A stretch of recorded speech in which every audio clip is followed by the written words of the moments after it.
सदगुरु श्री शालदेव ने कहा है, नहीं सहायक जीव के गुरु तज जग में और, ताते सब उन्माद तजी सजग रहे सब ठौर। जो साधक कल्याण मार्ग में लगे हुए हैं उनके गुरु ही परम सहायक हैं। इसलिए सदगुरु के पास सजगतापूर्वक उनकी सेवा करें। गुरु के समान संसार में उद्धार करता कोई नहीं है। संसार के जितने लोग हैं वो जीवों को फंसाने वाले हैं, बंधन से छुड़ाने वाले कोई बिरला सदगुरु ही होते हैं, जिनकी कृपा से व्यवहार और परमार्थ दोनों का सुधार होता है। अब इसके लिए अब गुरु का भी तो चुनाव करना होगा। तो इस प्रकार से सच्चे गुरु की खोज करके जो खानी और बाणी से मुक्त हैं, ऐसे सदगुरु में पूर्ण समर्पित होना चाहिए। इसलिए उन्माद को त्याग कर दे, क्योंकि जितना अहंकार है, अहंकार को छोड़ करके गुरु शरण में पूर्ण समर्पित हो जाए। इसके लिए साधक को खोज भी करना चाहिए। गीता में महाराज श्री कृष्ण ने कहा, तद विद्धि प्रणिपातेन परिप्रश्नेन सेवया उपदेक्षन्त ते ज्ञानम ज्ञानिनः तत्वदर्शिनः। अगर किसी को तत्व ज्ञान की जिज्ञासा है तो तत्वज्ञानी महापुरुष के पास खोज करके जाएं। यदि आपको सब्जी की आवश्यकता है तो कपड़े की दुकान पर सब्जी नहीं मिल सकती, और कपड़ा खरीदना है तो सब्जी की दुकान पर नहीं मिलेगा। जिस वस्तु की आपको खोज है, जिज्ञासा है, उस वस्तु जहाँ पर बिकती है उस दुकान पर जाना होगा। तो पहली बात तो ये कि है तत्वज्ञानी महापुरुष जहाँ पर हैं तहाँ खोज करके जाएं। स्वामी विवेकानंद ने कहा, तत्वज्ञानी महापुरुष अगर 12 कोस की दूरी पर मिल जाएं तो मैं नंगे पैर उघारे सिर भूखे पेट पैदल जा कर के उनसे मिलूँगा। क्योंकि तत्वज्ञानी महापुरुष बड़े दुर्लभ होते हैं, कोई बिरला तत्वज्ञानी होता है। अगर तत्वज्ञान की जिज्ञासा है तो ऐसे संत की खोज करके उनके बाद पास जाएं। तो फिर क्या करना है, प्रणिपातेन उनके सामने झुकें। जब तक झुकेंगे नहीं, कोमलता नहीं आएगी, विनम्रता नहीं आएगी, तब तक उस ज्ञान के अधिकारी नहीं हो सकते हैं। किसी प्रकार का अगर अहंकार है तो ज्ञान से की उपलब्धि नहीं हो सकती है। सदगुरु कबीर देव ने कहा, मलया गिर की बास में बेधा ढाक पलाश, बेना कभो न बेधिया युग युग रहिया पास। मलयागिर चंदन के आसपास जितने पेड़ पौधे हैं वो चंदन के समान सुगंधित हो जाते हैं। चंदन के जो सुगंध है सब पेड़ों में प्रवेश हो जाता है, तो उस चंदन के सरीखा सुगंधित हो जाते हैं। लेकिन बेना कभो न बेधिया जुग जुग रहिया पास। बेना कहते हैं बाँस को। बाँस जो जुगान तक अगर चंदन से सटा हुआ लगा रह जाए तो बाँस में सुगंधी नहीं आती।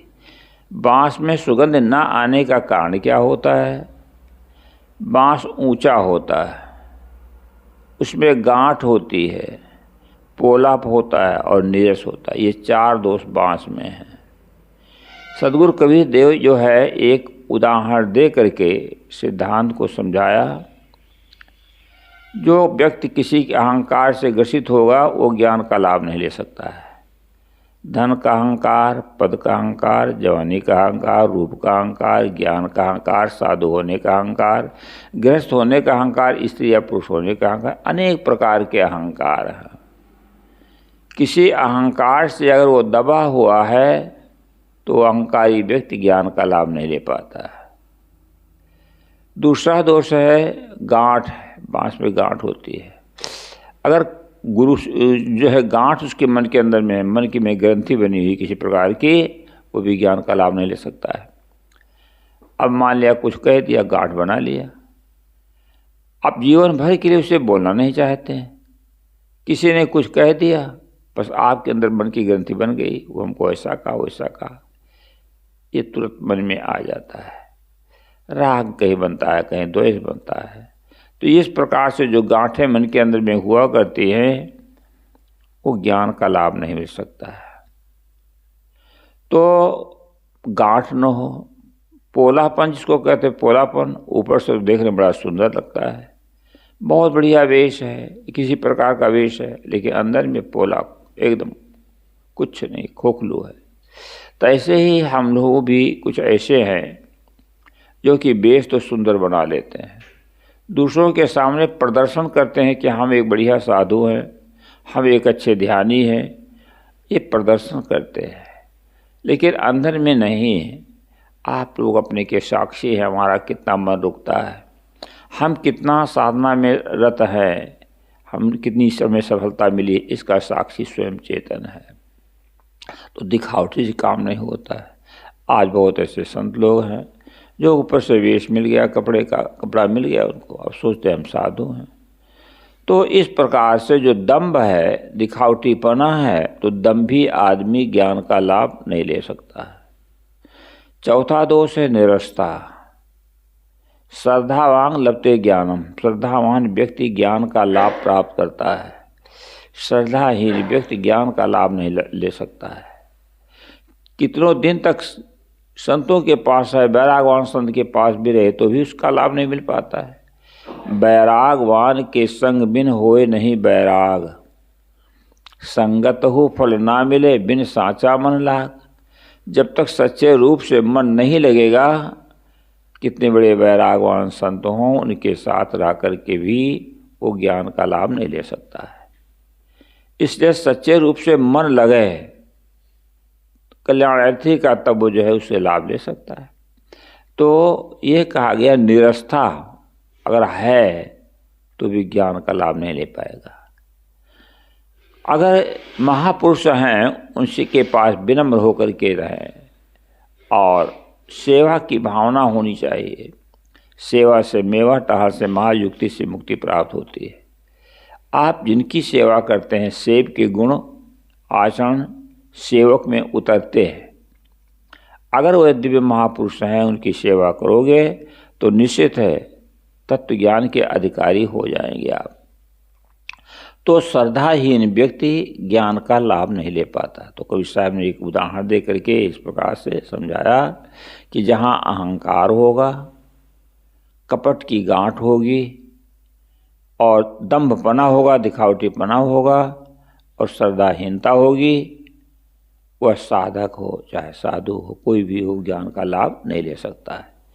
इसके लिए ये कहा गया प्रणिपातेन, झुकें।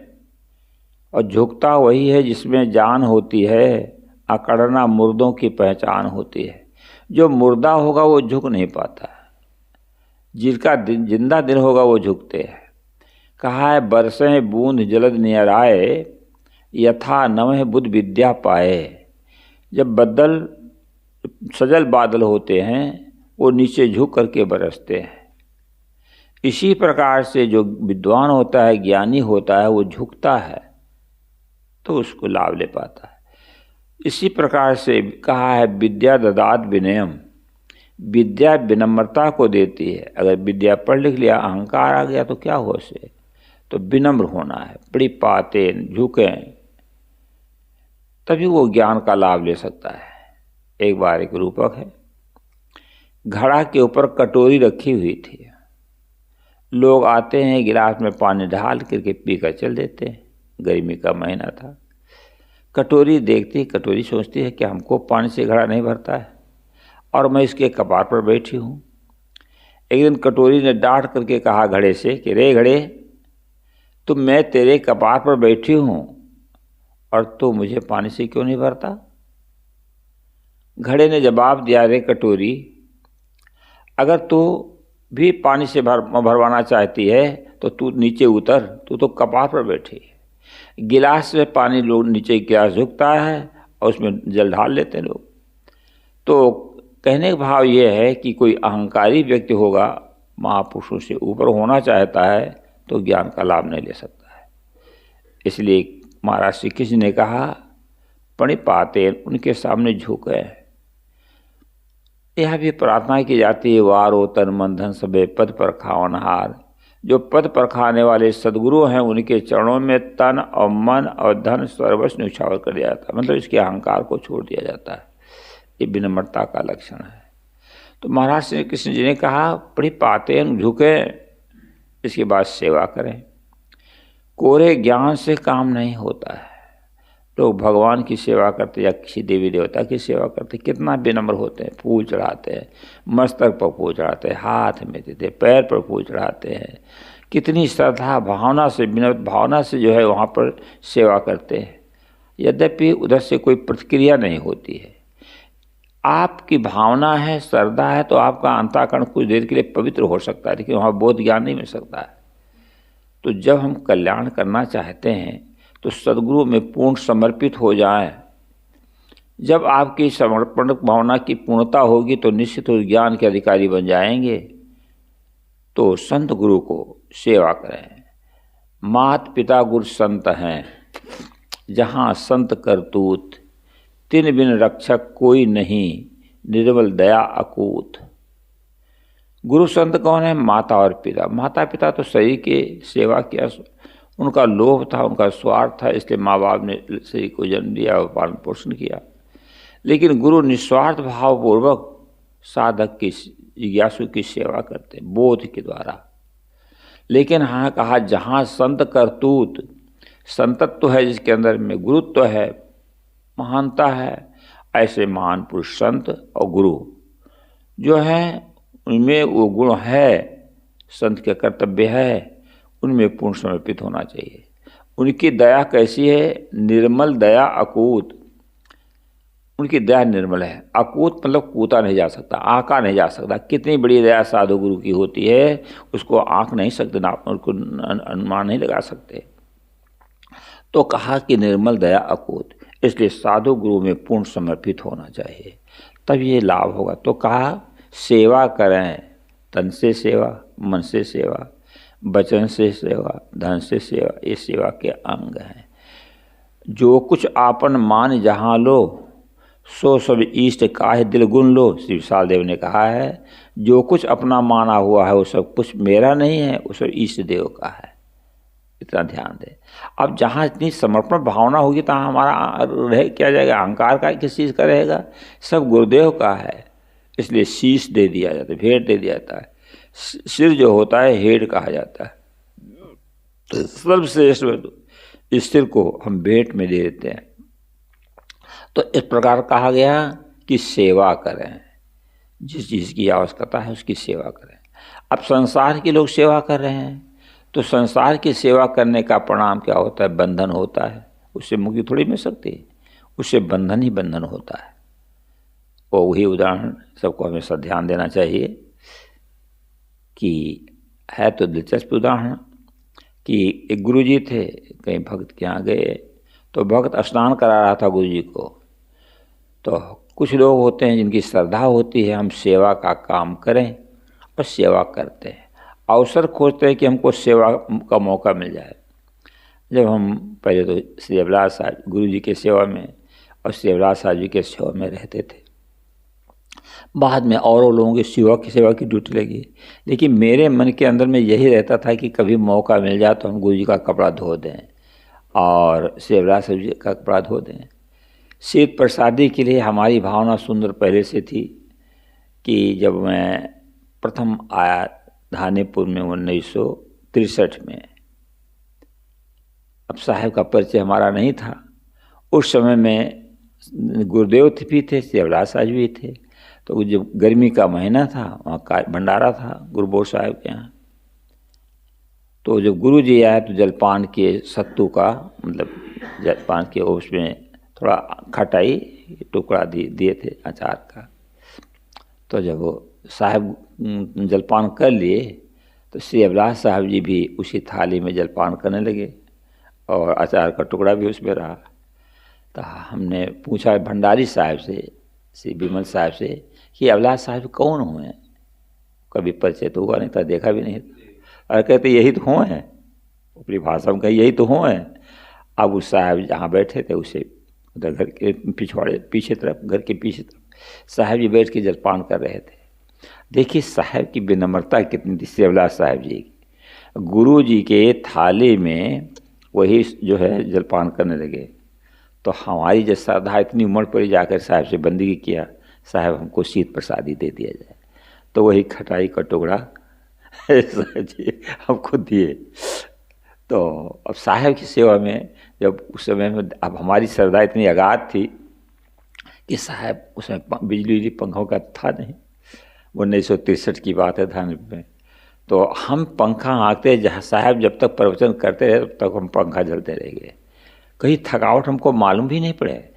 मनतदारी साहब स्नान कर रहे थे तो उनका हम कपड़ा धोने लगे, पानी भर के धोने लगे। तो अब जैसे जब किसी की सेवा करने लगे तो सब परिचय पूछने लग जाते हैं। भंडारी साहब हमारा परिचय पूछने लगे और हमारा हृदय इतना सदा सब कुछ कह रहा है, बुरहानपुर गए, ऐसा ऐसा हुआ, सब कह दिया। बीजक पढ़ने के लिए गए थे, कहे बीजक गुरुजी पढ़ा सकते हैं, श्री अवलाद साहब भी बीजक पढ़ा सकते हैं, हम भी बीजक पढ़ा सकते हैं। हमको एक बल मिला उस समय में। तो इतनी सेवा भावना पहले थी। तो देखो गुरु की उपासना और भक्ति करना चाहिए। कितने ऐसे साधक हैं गुरु जी के शीत प्रसादी लेने में उनको बड़ा अड़चन पड़ता है, बहुत मुश्किल होता है। खैर उचित है कि गुरु का स्वास्थ्य ठीक है तो अंतःकरण शुद्धि के लिए प्रसाद शीत प्रसादी लिया जाता है। वैसे तो विवेक से देखा जाए तो शीत प्रसादी क्या है, जो मुख से बाणी निकलती है उस बाणी को ग्रहण करना शीत प्रसादी है। लेकिन अंतःकरण को शुद्ध करने के लिए ये भावना न रखे, संत गुरु का शीत प्रसादी भी जाता है, चरणोदक भी लिया जाता है, सेवा किया जाता है। तो जब अंतःकरण शुद्ध होगा तब ये काम होगा, और जब काम करोगे तो अंतःकरण की पवित्रता और आएगी। तो इस प्रकार से गुरु संत की सेवा करना है और उनका कपड़ा धो देना है, उनको स्नान करा देना है। अब तो मैं उदाहरण दे रहा था कि वो जो है भक्त गुरु जी को नहला रहा था, इतने संजोग से गुरु जी की लंगोटी फट गई थी। तो गुरु जी ने कहा बेटा लंगोटी फट गई है। कहा तो उसने भगत क्या कहता, गुरु जी बैसाख में आइएगा तो लंगोटी ला दूंगा। लंगोटी फट गई है, अभी गुरु जी क्यों बैसाख बुला रहा है। तो पत्नी बड़ी समझदार थी, पत्नी ने सोचा अभी गुरुदेव की लंगोटी, एक ही लंगोटी लगाते थे, कमर में रस्सी बांध लेते थे और फिर लंगोटी लगा लिया करते थे। तो पत्नी ने सोचा कि गुरु जी के पास एक लंगोटी, एक बित्ता कपड़ा, ज़्यादा 10 रुपये, और भगत जी बुलाते हैं बैसाख में आइएगा। तो पत्नी कुछ कहा नहीं, वो मक्कर करके रोने लग जाती है। पति ने पूछा क्या हो गया है, कहा पेट में पीड़ा हो गई। झूठ थे।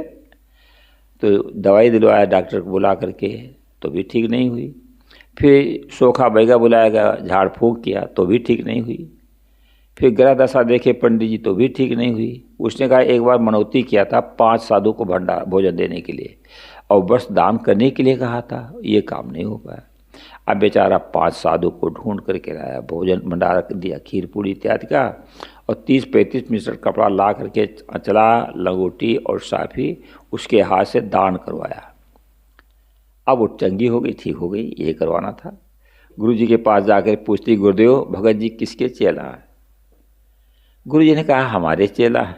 हम लोग कहीं दीक्षा दे तो कहते हैं हमारे चेला है। पत्नी ने कहा गुरु जी आप झूठ बोलते हैं। कहा मैं झूठ तो नहीं बोलता। कहा कि ये बतलाइए आपको एक बित्ता कपड़ा की आवश्यकता थी तो भगत जी ने बैसाख में वादा किया और हमने जो कहा तो कई हज़ार रुपया खर्चा किए। तो गुरु जी आप ये बताइए भगत जी आपके चेला है कि हमारे चेला। तब गुरु जी को कहना पड़ा कि भाई असली चेला तो तुम्हारे, हमारे लिए 10 रुपये का कपड़ा नहीं ला सके और आपके लिए तो कई हज़ार रुपये खर्चा कर डाले, असली चेला तुम्हारे। अब यहाँ पर विवेक करें, अगर कोई पुरुष स्त्री का चेला बनता है तो जिंदगी भर कितना बड़ा बंधन हो जाता है। आप समझ लो, संसार को देखो, हम लोग दूर देख करके कहते हैं जो उसमें घुसा हुआ है उसकी क्या दुर्दशा है। कई बेटियां होंगी, बेटी है तो उसको दामाद ले जाएगा और बेटा है तो उसको बहू ले जाएगी। मिलेगा क्या, जिंदगी भर रोना है कि नहीं रोना है। उसके लिए कमाई करो, मेहनत करो, एक एक पैसा जोड़ जोड़ करके दामाद खरीदो, बेटी पढ़ाओ, जिंदगी भर रोना है उसके, फिर जीवन भर रोना है। पढ़ाना लिखाना प्यार देना, और इसके बाद जब जाने लगी ससुराल में तो रोना पड़ेगा माँ बाप को, कितना कष्ट होता है। अगर कहीं दवा ठीक नहीं, वहाँ पर घर ठीक है तो रोना। इस प्रकार से बेटा कहना नहीं मानता, शराब पीता है, जुआ खेलता है या कुछ करने लगा तो माँ बाप को कितना कष्ट होता है। या तो माता पिता से बांट के लड़का अलग हो गया तो माँ बाप को कष्ट होता है। एक क्या संसार का जबरदस्त बंधन होता है इस संसार में। संसार की सेवा करने से स्त्री पुरुष की सेवा करती है और तो वो बंधन में पड़ते, दोनों नर नारी बन जाते हैं। अच्छा, अब ये संसार की भक्ति करने का परिणाम है, और गुरु की भक्ति का परिणाम क्या होता है? दोनों हाथ में लड्डू। हमारी थ्योरी नहीं, हमारा प्रैक्टिकल है। गुरु जी के जब पास आए तो हमको हमारी ड्यूटी सेवा में लग गई। पहले तो यहाँ फैजाबाद जिले में रूपपुर में थे, तो पहले तो बहुत भाग दौड़ किए, लेकिन बाद में जब भागे घर से तो रात में 12 बजे रात घर से निकले। 26 किलोमीटर लगातार पैदल चलते ही रह गए रात भर। ट्रेन पकड़े बैराज में आकर के, फिर वहाँ से अयोध्या गए, 1.5 रुपया मात्र था। फिर वहाँ पार हुए जहाज़ से अयोध्या में, फिर पैदल 12 किलोमीटर गए रूपपुर। गुरु जी को सेवा में ड्यूटी हमारी लग गई। अब इसमें छत्तीसगढ़ चले गए, 1 साल तक ड्यूटी में साहिब के रहे। फिर और साधु कोई बंदगी किया तो उनकी ड्यूटी लगी, हमारी ड्यूटी भंडार में लगी। तो ये ड्यूटी जो हमने किया, और उसमें 21 साल की उम्र थी। आज देखो कैसा जीवन बना हमारा। मैंने 15 प्रांत में जाते हैं, नो टेंशन है कि नहीं, कोई टेंशन थोड़े है, कितना निश्चिंत जीवन है। अगर हम संसार की कहीं सेवा किए होते तो ऐसा जीवन बन पाता? ये हमारी थ्योरी नहीं, प्रैक्टिकल है जीवन का, कोई चिंता नहीं, एक गुरु की कृपा है। तो कहने का भाव ये है कि संत गुरु की बहुत बड़ी कृपा, तो गुरु संत की सेवा करो। अब मान लिया बहुत बीत गया, थोड़ी सी उम्र रहेगी, तो भी इसमें भी अहंकार मत करो, पूर्ण समर्पित हो जाओ गुरु को। गुरु के सामने बच्चा बन जाए। बच्चा माँ की गोद में रहता है, वो निश्चिंत रहता है, कोई चिंता नहीं, मस्ती से सो रहा है। अब माँ देख उसकी रक्षा करे, तो गुरु रक्षक है। अगर गुरु को समर्पित होगा तो निश्चित है, समझ उसका कल्याण होगा निश्चित, आप समझ लीजिए। इसलिए गुरु की सेवा करो। संसार की सेवा किया, पत्नी बच्चे बच्चियों की सेवा की गई, अब उस सेवा का परिणाम बंधन ही होता है। और गुरु की सेवा करते हो, इसका परिणाम बंधन होता है। थोड़ी सी सेवा करके देखो, तो आप कहीं ले जाके फूल चढ़ा दिया गुरु महाराज को, अरे पत्थर शिवलिंग पर पानी चढ़ाते लोग, शिव मान करके, कितना अंतःकरण शुद्ध होता। कहता हम बाबा धाम में पानी चढ़ाए, और पानी पीता है क्या? पानी पीने वाले के शिव को श्रद्धा से पानी पिला दो, अंतःकरण कितना शुद्ध बनेगा। एक सेवा की भावना होनी चाहिए। अवसर मिल जाए तो सेवा से चूको मत। जहाँ कहीं पर जाओ, कोई भी सेवा हो, झाड़ू लगाते हो, पत्तल उठाते हो, तो सेवा आपकी हो रही है। आप कहीं पर जो है शौचालय साफ कर दिया, सेवा हो रही है, इस सेवा का पिछड़ो मत। तो कहा सेवा करो। इससे क्या होता है? अंतःकरण शुद्ध होता है। आप झाड़ू लगाते, देखिए सवेरे माताएं भी चौका बर्तन करते, झाड़ू लगा देती है। नहीं, यहाँ पर माताएं, आश्रम है, यहाँ संत लोग भी देखो झाड़ू उठाया, पूरा झाड़ू लगा दिया गया, सफाई कर दिया गया। कहीं मौका मिलेगा चलो जो बर्तन ही साफ कर दे। अब एक तो भंडार बनाता है, वो बर्तन साफ करे, चावल दाल अमनिया करे, पका करके दे, तब तुम खाओगे। सबको योगदान कर देना चाहिए उसमें, सब कुछ सहयोग करे। कोई कहे नहीं कि हाँ ये काम करो वो काम करो, अपने से सोच करके कर देना चाहिए। इस सेवा का काम है। और सेवा का काम है, आप भोजन लेते हैं, कोई भंडार बना देता है, कोई जो है चावल दाल अमनिया कर देता है, कोई कुछ करता है, इस सेवा का काम। ये समय आंख मूंद करके मत बैठो कि बड़का ध्यानी मत बन जाओ, सावधानी बरतना चाहिए। तो सेवा करो, और तो सेवा। इसके बाद फिर परिप्रश्नेन कहा गया, प्रश्न करो। मैं नालायक प्रश्न कियो, तुम समझायो मोह से बोलत ना बने, क्षमा करो पुरुष होए। देखो पहले योग पात्र तो बनो, योग पात्र बन नहीं पाए, ज्ञान कहाँ से मिल सकेगा। तो हाथ जोड़ करके विनम्र होकर के प्रश्न करो, टूटे फूटे शब्द प्रश्न करो, क्योंकि आपका सेवा से अंतःकरण शुद्ध हो चुका है। कोमलता आपके अंदर, आप कोमल बन गए और अंतःकरण आपका शुद्ध हो गया, पवित्र हो गया, पात्र बढ़िया शुद्ध हो गया। अब उसमें जब कुछ रखा जाता है तो उसका वो कामयाब होगा। तो इसके बाद परिप्रश्नेन, उनके पास प्रश्न करो ठीक से, तब तत्व ज्ञानी महापुरुष तत्व ज्ञान का उपदेश करेंगे। अब देखो उसका कितना बड़ा लाभ होता है। अगर वैसे फोकट का ज्ञान चाहो तो ज्ञान नहीं हो सकता। कितना लोग ध्यान की बात पूछते, हो जाएगा ध्यान, मिल जाएगी उसको, दीक्षा दे लगते हैं कभी कभी, तो लोग सुनना चाहते कि आप मंत्र दे थे हैं। अरे मंत्र सुन ले तो क्या तुम्हारी मुक्ति हो जाएगी? ध्यान की बात बता देंगे तो मुक्ति हो जाएगी, ध्यान की में पहुंच जाओगे? नहीं। जब योग पात्र बनोगे तो आपका वो बात समझ में आएगी और आपका ध्यान ठीक से लगेगा। इसलिए योग पात्र बनना है तो पहली बात तो खोजी बनो, जिस चीज़ की जिज्ञासा है उसकी खोजी बनो। इसके बाद उनके सामने झुको और फिर सेवा करो। इसके बाद प्रश्न करो, तब तत्वज्ञानी महापुरुष उपदेश देंगे। अब योग पात्र बन नहीं पाए, जिज्ञासा उसी है नहीं, तो कैसे लाभ हो पाएगा? तो कहने का भाव यह है, अहंकार अगर अपने अंदर है तो कोई कितना भी समझाएगा उससे समझाने का असर नहीं होगा। इसलिए निरहंकार पूर्वक अपने को डाल दो, मिटा दे अपनी हस्ती को। अगर कुछ मर्तबा चाहे कि दाना खाक में मिलकर गुले गुलजार होता है, अपनी हस्ती को मिटा देना होगा, अहंग को मिटा देना हो। आपा मिटाया आप तो मिट गया संसार है, अहंकार मिटा दे संसार मिट गया। यह हम लोगों को हमेशा ध्यान देना, हमेशा सावधान रहना है। अगर ये हमारी सावधानी होती है तो हमारा लाभ होगा। तो कहा गया मात पिता गुरु संत हैं, जहाँ संत करतूत तिन बिन रक्षक कोई नहीं, निर्मल दया अकूत। ईसा की हमेशा याद रखो कि उनकी दया निर्मल दया है, वो कूटने लायक नहीं, आंकने लायक नहीं। जितनी बड़ी दया है, इतनी बड़ी दया विचार करो कहीं दुनिया में है।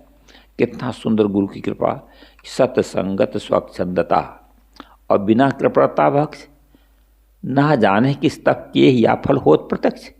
देखो जीवन सत्संग में ही जीवन है। एक घड़ी आधी घड़ी आधी में पुनियाद, और कबीर संगत सात्विकी कटे कोटि अपराध। क्षण मात्र के सत्संग से जीवन बदल जाता है, और जहाँ जीवन सत्संग में ही हो गया है, बताइए कितना बड़ा सौभाग्य है। हर समय सत्संग होता है। देख महापुरुषों के आचरण से, उनके व्यवहार से शिक्षा जो जो शिक्षा लेने वाला शिक्षा ले लेता है। एक एक बात से शिक्षा मिलती है। इसलिए कबीर साहब ने कहा, संगत कीजे साधु की जो गंधी को वास, और जो कुछ गंधी दे नहीं तो भी बास सुवास। तेल बेचने वाले के पास अगर बैठोगे, वो नहीं देता है इतना तेल लगाने के लिए, तो भी सुगंधी उड़ती रहती है। हम जब साहब के पास वहाँ पुस्तक छपाई के समय में बनारस में, तो जब गोपाल दास जी के यहाँ घर पर जाता था, तो उसी जगह इत्र की दुकान थी, इत्र बेचता था। करीब 50 गज तक, मैंने इधर उत्तर दोनों सब दाएँ बाएँ सुगंध उड़ती रहती थी। तो जब कहीं भूल भी जाते तो पता ये चल जाता था कि यही गली में सुगंध उड़ती रहती थी, अपने आप सुगंधी उड़ती। तो आसपास सुगंध, जैसे अभी सुबह रात रानी खिली थी, सुगंधी उड़ रही। अब आपको अगरबत्ती जलाने की जरूरत नहीं, सुगंध उड़ रही है। तो ऐसे जो गंधी तेल बेचने वाला होता है, वो अगर तेल लगाने के लिए न भी दे तो भी बास सुबास सुगंधी आपको मिलती रहेगी। महापुरुषों से एक एक क्रिया और व्यवहार से आपको शिक्षा मिलती रहेगी। तो जीवन कितना है? सत्संग में है। सत्संगत और स्वतंत्रता, कोई चिंता नहीं। कितने ऐसे लोग हैं, गुरु जी कुछ कह दिया तो भी कहेंगे इसे चलो अच्छा है, हम भी स्वतंत्र घूमेंगे। गुरु जी के साथ में रहेंगे तो नीचे बंदगी करना पड़ेगा, आसन पर नीचे लगाना पड़ेगा। अब वहाँ है तो जल्दी गुरु के साथ रह नहीं पाता है, इसीलिए स्वतंत्र हो जाते हैं। और कबीर पंथ में पारखी जो होते हैं वो और ज़्यादा गिरते हैं। कारण भगवान को तो किसी को मिला नहीं, उनकी उपासना करते रहेंगे। लेकिन गुरुओं में अगर कहीं थोड़ी सी त्रुटि देख लिया, बस वो उन चढ़ जाता है। अरे अपनी त्रुटि को देखो, गुरु कभी डांटेंगे, कुछ कहेंगे, और बिना डांट फटकार किए उस साधक सुधर नहीं सकता है। खूब कहा सुंदरदास जी ने कि जैसे दर्जी कपड़ा काटता है, जब ये टेलर मोदक कपड़ा काटने लगते हैं, बढ़िया बढ़िया कपड़ा, कीमती कपड़ा, कैंची से काट के टुकड़ा टुकड़ा कर देते हैं। अब टुकड़ा टुकड़ा करके इसके क्या बना देते हैं? बढ़िया बढ़िया कोट पैंट शर्ट कमीज। देखो टोपी बना दिया, कतरन पड़ा था, टोपी बना दिया। हमने कहा बना दो, बढ़िया है। तो छोटे छोटे कपड़े को जो है बढ़िया काट करके सुंदर बना देता है। और लोहार जो होता है, लोहा को आग में डाल कर पीट करके खूब बढ़िया औजार बनाता है। कितना कीमती हो जाता है। और कुम्हार मिट्टी को खोद करके भिगाता है और काटता है, उसको मिट्टी को बढ़िया बना करके तब घड़ा बनाता है, फिर पीटता है, घड़ा को पट पीटता है, नहीं पीटता है तो घड़ा बढ़ जाता है। बढ़िया घड़ा बना देता है। और जो है कारीगर होता है पत्थर की मूर्ति को, पत्थर अनगढ़ पत्थर काट काट कर छेने थोड़े से मार मार के बढ़िया मूर्ति तैयार करता है, वो पूजने योग्य हो जाती। इसी प्रकार से गुरु के पास शिष्य दर्जी जैसे कपड़ा काटता है, लोहा को पीट जला कर आग में तपा के पीटता है, औजार बना देता है। और बड़े जो है ये क्या कहते हैं, कुम्हार घड़ा को बनाता है। और लकड़ी को देखो, बकरा का लकड़ी पड़ी है टेढ़ी मेढ़ी, कुम्हार कारीगर जो होता है बड़े ही, वो लकड़ी को ला के पहले कुबर बार टेढ़ा भाग निकालता है। इसके बाद सूत लगा देता है, सूत लगाने के बाद और बढ़िया इसको छील देता है बोसला से, पहले रंधा चला देता है, बढ़िया लकड़ी चौकोर बन जाती है। उससे कितना बढ़िया कीमती चीज़ें बनती हैं। अगर लकड़ी कहे हमारे ऊपर रंधा न चला जाए, कुल्हाड़ी न चला जाए, तो लकड़ी बनेगी कुछ को, मिट्टी कुछ बन सकती है, लोहा कुछ बन सकता है क्या, कपड़ा कुछ बन सकता है, नहीं बन सकता है। ये उदाहरण देकर के सुंदरदास जी ने कहा कि शिष्य गुरु को कसता है, और कसने में आ गया तो महान हो गया, और कसने में टूट गया बस गया। पत्थर की मूर्ति बनाते हैं ना, हजारों छोटे छोटे मार मार करके कारीगर पत्थर काट काट के निकालता है, और पत्थर चोट झेल लेता तो पूजनीय होता था। तुम भी वो माता चे पिता प्रार्थना करते उसकी, और वो पत्थर टूट गया तब रोड पर फेंक दिया जाता है, गिट्टी बना करके उस पर लोग चलते हैं, जूता पैर से काढ़ा जाता है वो, और वही पत्थर चोट खा सह लिया तो पूजनीय हो जाए। आज हम लोग थोड़ी सी बात भी नहीं सह पाते, अगर गुरुजी कुछ कह दें बस वही नाराज हो जाता है, कोई कुछ कह दे झगड़ा कर लेता है। बताओ टिक पाएगा क्या? तो कितनी स्वतंत्रता हम लोगों को है। जरूर एक बात और ध्यान रखना, मैंने कल कहा था कि साधु को बहुत स्वतंत्रता होना चाहिए, क्योंकि चारों तरफ कुसंग ही कुसंग है। हम लोग आए हैं माता पिता परिवार को छोड़ करके, काहे के लिए आए? कल्याण के लिए आए हैं। अब कल्याण के लिए आए, यहाँ पर हम अगर कहीं चूक जाएं तो फिर और कोई आधार नहीं है। कौन सा आधार मिलेगा? इतने विवेकी तत्वज्ञानी महापुरुष मिले, हम तो भाई बहुत प्रसन्न हो जाते हैं कभी कभी कि ऐसे ऐसे संत गुरु हमको मिल गए हैं, नहीं तो पत्थर धोते धोते जिंदगी बीत जाती है। वही पूछते ही थे, हनुमान जी की पूजा, राम की पूजा, शिव की पूजा करते थे, बिना नहाए पानी नहीं पीते थे, 108 दाना का माला पहन के स्कूल पढ़ने जाते थे, रोज माला जपते थे। लेकिन गुरु कृपा ऐसी हो गई, एक श्री सुंदर साहब थे, बड़े अच्छे स्वभाव के थे। एक तो छोटा कद था उनका, और बहुत महीन बोली थी उनकी, जो है बकौली के थे। वही हमारे जन्मभूमि पर गए और रात प्रवचन किए। हमारे खैनी की आदत भी लग गई थी, तो इसमें खैनी छोड़ दिए। फिर उनको जो है अपने एक दिन निमंत्रण लिए, और हमारा कल्याण कैसे होगा, कहीं दीक्षा ले लिए थे तो कहीं कोई भी कल्याण कर सकता है, तो उनको बल दिया। जब लोग गुरु मिले ना साँचा, तब लोग गुरु के दस पाँचा। फिर उनको निमंत्रण लिए, भोजन दिए, और अभिलाष साहब जी का यही पद सुना है, साधु हुआ इस हेतु से, वैराग संयोजन पद है। अब उतना ही पद पता नहीं कौन सा हमारा संस्कार उदय हो गया, हमको पूर्ण वैराग से हो गया। और एक महात्मा कृपा के दिए, निर्मल साहब हमको पुस्तक पढ़ने के लिए दे दिया, वैराग संजीवनी। मैं खूब पढ़ाते, कई बार आज से अंत तक पढ़ते गए। हमने सोचा कि इस पुस्तक को जहाँ छपती होगी वहाँ उनको भी वैराग हो जाता होगा, वो बचपना भी था, और जो पढ़ेगा उसको वैराग सबको हो जाएगा, ऐसा हमारी दृष्टि बदल गई। तो अब वो संत की कृपा, श्री सुंदर साहब हमको मिले, और थोड़ा दिशा निर्देश हुआ। अब अभिलाष साहब की श्रद्धा हो गई। फिर गुरु जी को तो दर्शन नहीं हुआ था, बकौली में दर्शन हुआ, तो कहे अभिलाष साहब जी के गुरु आए। अरे हमको, हमारी इतनी श्रद्धा उमड़ गई कि जाके बंदगी किया, और साहब को जाने की तैयारी थी। तो देखिए ऐसे ऐसे जीवन में आया। तो सत्संगत स्वच्छंदता, कोई स्वतंत्रता है, और इसमें कोई बात बंधन देने वाला नहीं है। और बिना कृपणता भक्ष, बिना कंजूसी के भोजन मिला है। जहाँ जहाँ जाओ तहाँ भक्त तो इतना सब खिलाते पिलाते हैं, मिठाई है, जलपान है, फल में इतना फल चढ़ जाता है कि खाते, हम कितना खा नहीं पता, वो लोग खाते रहते हैं। क्या क्या सामान हमारे झोले में रखा रहता है, कोई काजू किशमिश बादाम छुआरा मुनक्का बादाम, ये सब लोग चढ़ाते रहते हैं। अब ये क्यों देते हैं? साधु को देते हैं, उनका अंतःकरण शुद्ध बनता है, और हम लोगों का जीवन निर्वाह हो रहा है। तो बिना कंजूसी के भोजन मिल रहा है, और सब जगह दाल भात और रोटी सब्जी मिलती। एक बार जब अरहर के दाल की महंगाई शुरू हुई थी, छत्तीसगढ़ में गए तो वो अरहर के दाल खाते खाते मन ऊब गया। इतना अरहर के दाल, यानी अच्छी चीज़ ला करके साधु गुरु खिलाते हैं। किसी के यहाँ संत महात्मा आए हैं तो बड़े प्रेम से श्रद्धा से खिलाते हैं। तो बिना कंजूसी की प्रवृत्ता के भक्ष तो सत्संग और स्वतंत्रता, बिना कंजूसी के भोजन, ना जाने किस तप किए यह फल हो। प्रत्यक्ष भरतेजी जी ने कहा है, ना जाने किस जन्म की तपस्या का फल है, ये प्रत्यक्ष फल मिला है। ये हम लोगों को सब उपलब्ध है। ये किनकी कृपा है? गुरु की कृपा है। आज गुरु की कृपा न होती तो ऐसा होता। और यहाँ पर कोई चाहे गरीब घर का बच्चा हो, चाहे धनवान घर का बच्चा हो, चाहे हिंदू का बच्चा हो, मुसलमान का बच्चा हो, ब्राह्मण क्षत्रिय वैश्य या हरिजन, किसी घर का बच्चा हो, यहाँ पर जाति पात पूछे नहीं कोई, और हरि के वजह से हरि का हुई, और सबकी सेवा होती।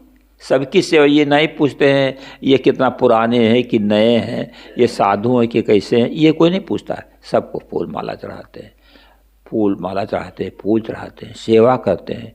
तो आप बतलाइए, ये हम लोगों का कितना बड़ा सौभाग्य है।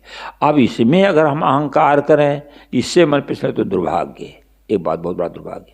तो सज्जनों, ये सब बातें हो गई। तो मात पिता गुरु संत हैं, जहाँ संत करतूत, तीन बिन रक्षक कोई नहीं, निर्मल दया अकूत।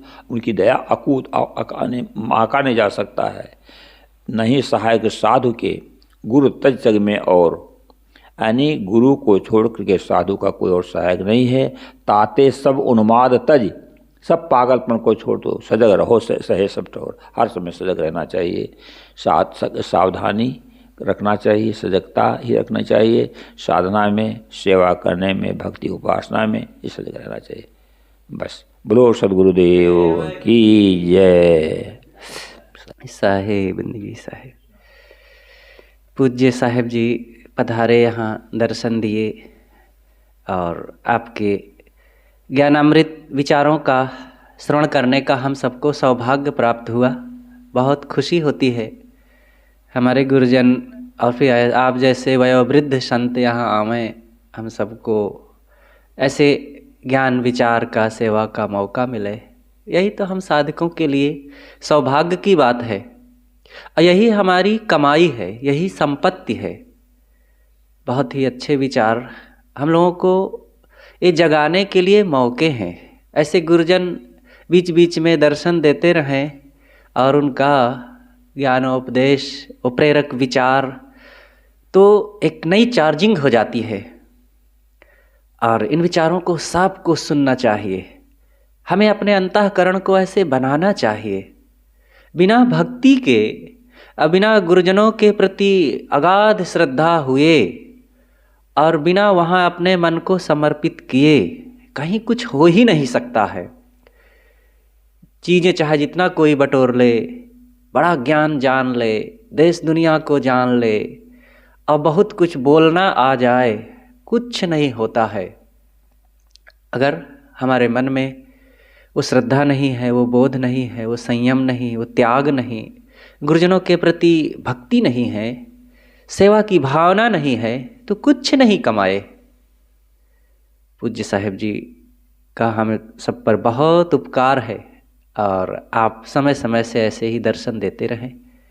और जब तक आप हैं, आपके विचार हम सब लोगों को सुनने को मिलते रहे, ये हम सबका सौभाग्य है। और बस आज इतना ही। बोलिए सद्गुरुदेव की जय साहेब।